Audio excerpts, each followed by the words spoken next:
Buen día. Hoy estaré compartiendo con ustedes unos datos interesantes con gran relevancia al presente y futuro en la geopolítica mundial. Estos datos ya son públicos. Algunos fueron publicados desde su creación y otros fueron mantenidos secretos, sellados, hasta que finalmente fueron publicados en el 2017. Espero que esta información les sirva a poder entender lo que hoy en día sucede entre Rusia, Ucrania y la OTAN, o por lo menos a ver las cosas desde otra perspectiva, porque también entiendo el gran sentimiento de muchas personas sobre este conflicto y es muy claro que hay una división sobre el tema. Y por esta razón los invito a todos a tratar de ser cordial en sus comentarios. Ya dicho esto, empecemos. El 8 de diciembre de 1987, el presidente de los Estados Unidos, Ronald Reagan, y el secretario general de la Unión Soviética, Mikhail Gorbachev, firmaron el primer acuerdo donde las dos naciones se comprometen a reducir y eliminar las fuerzas nucleares de bases terrestres que operaban las armas nucleares de medio alcance entre 1000 y 5500 kilómetros y de corto alcance entre 500 y 1000 kilómetros. Este acuerdo fue aprobado por el Senado de los Estados Unidos en mayo 27 de 1988 y Reagan y Gorbachev lo ratificaron en junio del mismo año. Este acuerdo no incluyó estas mismas armas, pero que son lanzadas desde plataformas de aire y mar. Para mayo de 1991, estas naciones habían eliminado 2.692 misiles nucleares con las características ya mencionadas. Esto fue seguido por 10 años de verificación y inspección de las bases de ambas naciones. La pregunta, ¿por qué fue esto necesario y por qué fue un gran paso para evitar el inicio y posible destrucción de la humanidad? Bien, lo cierto es que teniendo este tipo de armas a la mano, posicionadas muy cerca de uno al otro, creaban aún más la desconfianza entre ambas naciones, que uno podría lanzar un ataque sorpresa para destruir al otro, ya que la distancia no dejaba mucho margen de tiempo para reaccionar o en defensa, o tiempo para investigar si los lanzamientos eran reales, no dejándole más opción al atacado a lanzar su arsenal nuclear en respuesta, y es eso lo que se conoció en la Guerra Fría como destrucción mutua. A continuación, otro dato de importancia sobre la famosa frase dicha por el entonces secretario de Estado de los Estados Unidos, James Baker, que dijo: ni una pulgada hacia el este de Europa, refiriéndose a la garantía de parte de la OTAN de no expansión.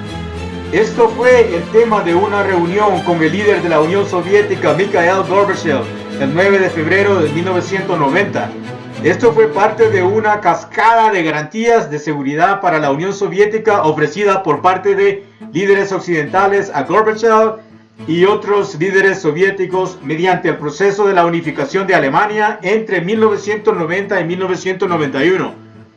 De acuerdo a los documentos hoy ya desclasificados y publicados, esto incluye a los estadounidenses, soviéticos, alemanes, británicos y franceses.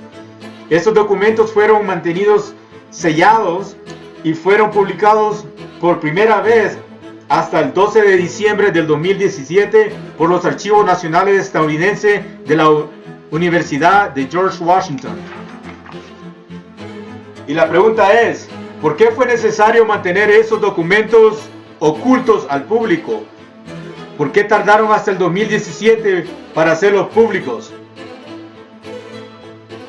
Bien, yo dejaré esa pregunta abierta para que usted también dé su opinión, ya que es difícil decir con exactitud lo que pasaba en la mente de los que decidieron ocultar esta información al público. Dicho esto, daré mi opinión personal. En mi opinión, mantener oculto información de tan importancia fue utilizada como cortina de humo para tomar ventaja de la verdadera intención de expansión hacia el este de Europa por la OTAN, tomando ventaja de la disolución de la Unión Soviética, desde donde varias de sus repúblicas optaron por independencia. Entre estas estaban Ucrania. Al mismo tiempo, en los años 90, la nueva nación rusa se encontraba débil y sin mucho orden, con líderes débiles, dirigida por ONGs y oligarcas y políticos corruptos. En los años 90, la nueva nación fue convencida de entrar al comercio mundial para que probara la democracia y libertad del capitalismo. Pero en realidad lo que Rusia encontró fue más miseria y estancamiento, ya que estaba siendo desmembrada y saqueada por oligarcas que en gran mayoría eran de origen occidental. Y la corrupción era inmensa tanto para Rusia como para Ucrania, ya independiente. Pero en diciembre de 1999, el presidente ruso Yeltsin decidió dejar la presidencia y el entonces primer ministro ruso Vladimir Putin, quien tomó su lugar de acuerdo a las leyes, seguido por elecciones presidenciales en marzo del año 2000, donde fue oficialmente elegido por el voto del pueblo. Este cambio parecía que no afectaría las normas y costumbres ya practicadas por la clase política y oligarcas occidentales y nacionales que se habían apoderado de la nación y que estaban gozando con las riquezas acumuladas del saqueo de los recursos naturales de Rusia. Ellos pensaban que el nuevo presidente ruso sería comprado y manipulado para seguir con lo mismo. Pero algo que aprendí recientemente de Scott Ritter, un ex oficial de inteligencia del Cuerpo de Marinos de los Estados Unidos y ex miembro inspector de armas de la Comisión Especial de las Naciones Unidas, dijo: en su carrera, cuando era oficial junior, le preguntó a otro oficial de alto rango si sabía algo del en ese tiempo primer ministro ruso Vladimir Putin, que si le había descubierto algún caso de corrupción. Y lo que el oficial le contestó fue: ninguno, ese hombre no es corrupto. Al escuchar esto de Vladimir Putin, tiene que ser sorprendente para muchas personas, porque los medios de comunicación principales del mundo solo lo tildan de dictador y corrupto, etc.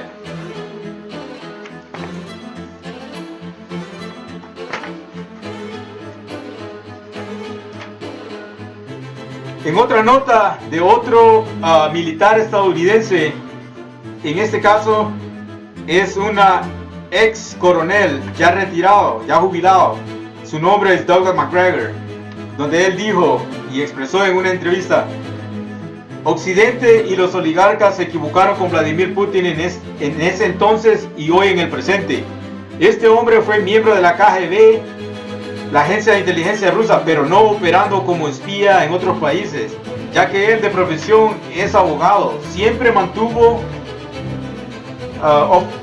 posiciones en oficinas en el este de Europa y le ayudó a mantenerse al tanto de lo que ocurría en su nueva nación. Siendo un patriota ruso y con lealtad a su gente, empezó a poner orden y tomar control de su nación, echando a los oligarcas que solo saqueaban el país y sus recursos. La mayoría se regresaron a Occidente y solo se quedaron los que deseaban hacer dinero, pero practicando buenos hábitos donde se beneficiaba al país y la gente. Vladimir Putin ni Rusia no es la Unión Soviética. Rusia no tiene ambiciones de imperialismo porque sabe muy bien el costo de mantener un imperio. Tampoco Vladimir Putin es un dictador.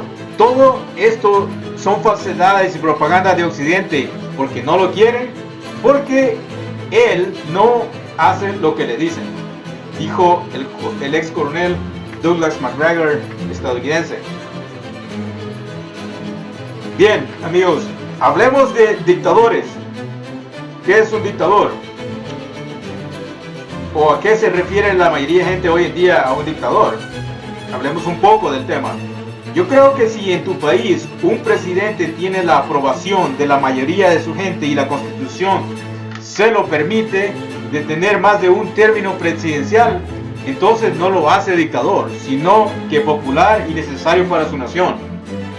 Como es el caso del expresidente de los Estados Unidos, Franklin Delano Roosevelt, o FDR, que sirvió como presidente desde 1933 a 1945. Cuando él murió, estaba sirviendo su cuarto mandato consecutivo. Razón: la gente y la Constitución le permitía. Eso no lo hizo dictador, porque hubo elecciones y él ganó cada una de ellas. Eso no lo hizo dictador, solo fue muy querido por su gente. Si es cierto, los Estados Unidos ha cambiado su forma de elegir sus líderes. Hoy solo pueden tener 2 términos presidenciales. Pero eso no quiere decir que porque es bueno hoy en día para los Estados Unidos, que es bueno para todo el mundo. Cada nación tiene que decidir por qué es mejor y qué funciona en su beneficio y prosperidad. En otro tema, en 1997 fue firmado en Kiev, capital de Ucrania, un acuerdo entre el presidente de la Federación Rusa, Boris Yeltsin, y el presidente de entonces Ucrania, Leonid Kuchma. Esto era el acuerdo de amistad, cooperación y camaradería. Entre algunos temas que se incluyó fueron los principios de estrategia en conjunto, al respeto mutuo y de no usar sus territorios para la seguridad de uno al otro.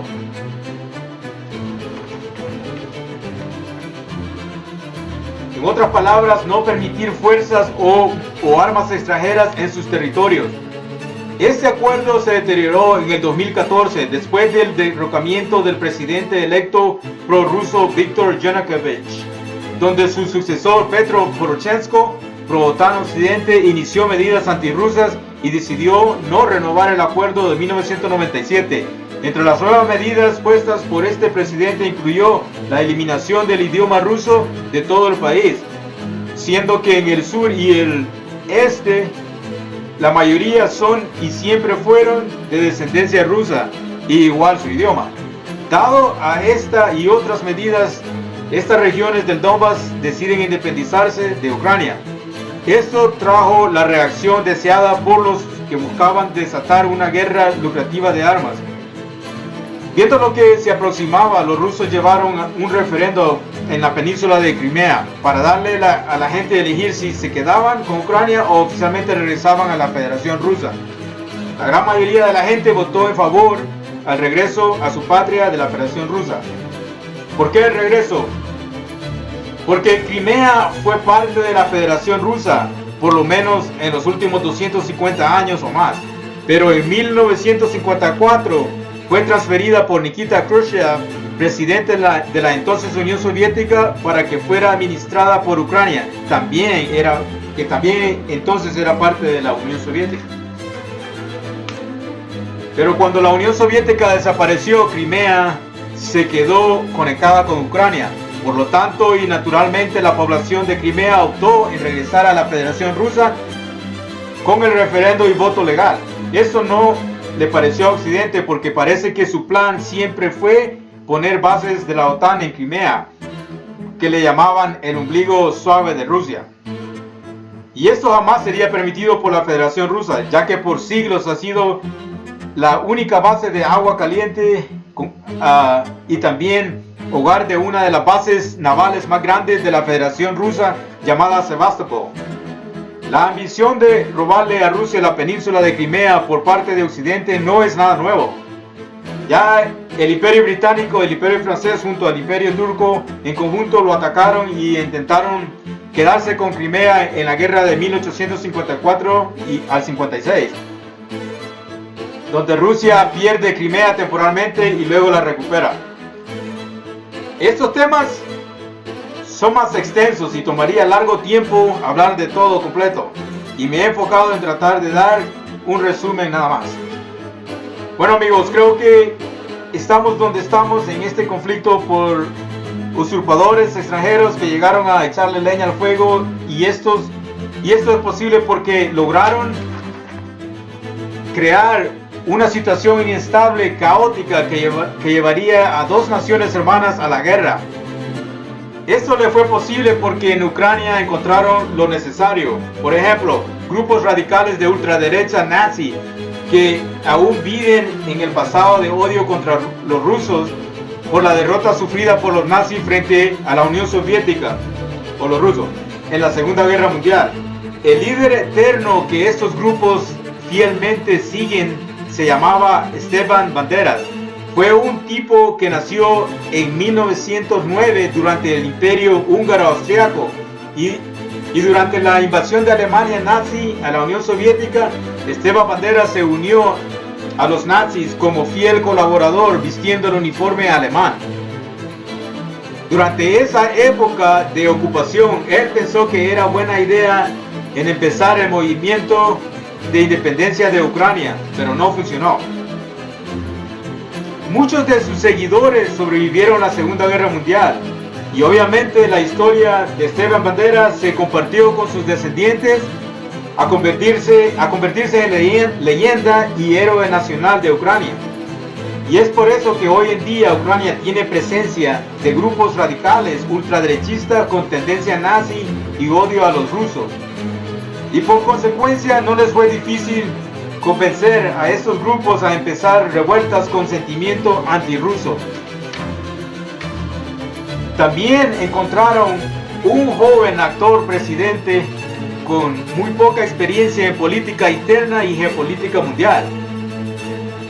Si usted compara los políticos occidentales, sus edades y carrera política, se ven como dragones al lado del joven presidente ucraniano.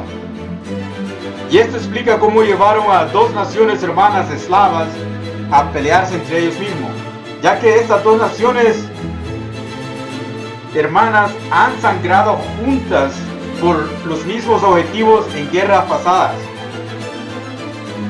Y también este joven presidente falló en entender que el desarrollo y prosperidad de Ucrania está atado a Rusia por varios motivos.